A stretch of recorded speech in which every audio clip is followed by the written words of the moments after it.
आम्ही या 4 वर्षापासून आपल्या डाळिंब पिकाचं नियोजन केलेलं आहे. तर त्याच्यात मी आता माझं डाळिंबाचं जवळ-जवळ 800 झाड आहे. त्याच्यापैकी मी मी हे आता हे जे 1 एकराचा प्लॉट आहे हा माझा.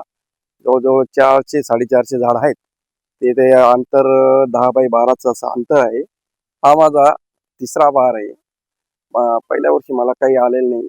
मागच्या वर्षापासून अविना न्यूट्रिशन वापरत आहे. हे अविना मी जसं वापरतोय, तसा माझ्या बागाची एकदम टेट झाली आहे.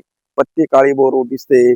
माझी पांढरी मुळी पण चांगली झालेली आहे आणि झाडात ग्रोथ झालेला आहे. म्हणजे झाड मागच्या वर्षी एवढा खूप लोड असताना सुद्धा कुठल्याही प्रकारे काही दगा-फटका न जाता माझा बाग एकदम सुंदर आणि आलेला आहे. तसंच अविनामुळे माझ्या बागेत मर रोग आलेला नाही, तेल्या आलेल्या नाही. माझं झाड बरंच अशक्त होतं, की झाडाकडे बघून असं होतं, की याला काहीतरी द्यावं असं वाटत होतं. काही मग समजत नव्हतं काय करावं असं मला काही कळत नव्हतं. मग त्याच्यानंतर मी या अविना जसं चालू केलं, माझं झाड एकदम माझ्या म्हणजे खर्चात बी, फवाऱ्यात बी सगळ्या बाबतीत खूप बचत झाली. मागच्या वर्षी मला या बागेत 400 झाडामध्ये जवळ-जवळ 6 टन माल निघाला. झाड थोडं छोटं होतं, पण तरी 6 टन माल निघाला.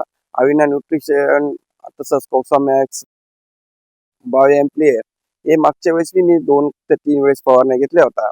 यावेळेस माझ्या या बागेत जवळ-जवळ मादी कळी जर बघितली, एका झाडावर जवळ-जवळ 100 ते 125 पर्यंत सिटिंग आहे. म्हणजे अजून त्याला फुलं खूप लागतायत. त्याच्यात अजून मादीचं प्रमाण पण वाढतंय.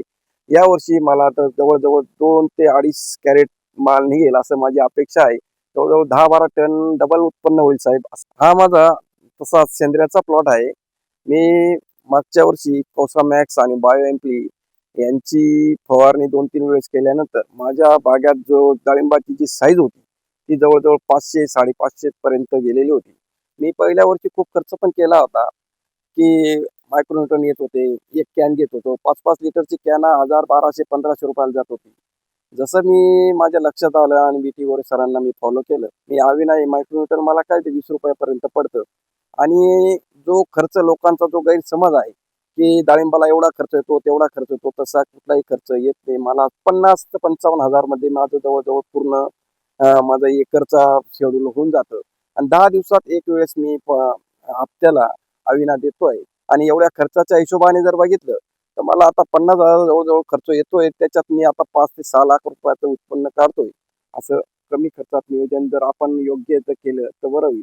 आणि मला आता शेतकऱ्यांना माझ्या मते एकच सल्ला देऊ इच्छितो, की तोट्याची शेती नफ्यात आणायची असेल, तर झाडांना जसं आपल्या शरीराला लागतं संतुलित आहार, आपण जर कुठल्याही गोष्ट जास्ती ओव्हर केलं, तर आपल्याला तो त्रास होतो. तसं झाडांनाही त्रास होतो. तर माझ्या मते मला तर असं वाटतं, की आता या हे शेतीच्या माध्यमात संतुलित आहार म्हणजे संतुलित आहार म्हटलं तर अविना न्यूट्रिशन हे खूप फायद्याचे आहे आणि कंपनीचे प्रतिनिधी मला वेळोवेळी मार्गदर्शन करून माझी फळबाग व्यवस्थित ठेवलेली आहे.